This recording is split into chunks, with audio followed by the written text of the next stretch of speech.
തിരുവിതാംകൂറിന്റെ ചരിത്രം മാർത്താണ്ഡവർമ്മ മുതൽ ചിത്തിര തിരുനാൾ വരെ. മാർത്താണ്ഡവർമ്മയും ആധുനിക തിരുവിതാംകൂറും.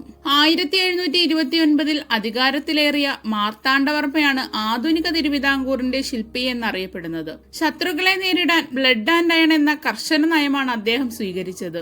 അദ്ദേഹത്തിന്റെ ഭരണകാലത്തെ ഏറ്റവും വലിയ നേട്ടം 1741 ഓഗസ്റ്റ് 10 നടന്ന കുളച്ചൽ യുദ്ധമായിരുന്നു. ഡച്ചുകാരെ തറപറ്റിച്ച ഈ യുദ്ധത്തിൽ ഡച്ച് സൈന്യാധിപനായ ഡീലാനിയോയെ അദ്ദേഹം തടവുകാരനാക്കി. പിന്നീട് ഇതേ ഡീലാനോയ് തിരുവിതാംകൂർ സൈന്യത്തിന്റെ വലിയ കപ്പിത്താനായി മാറി.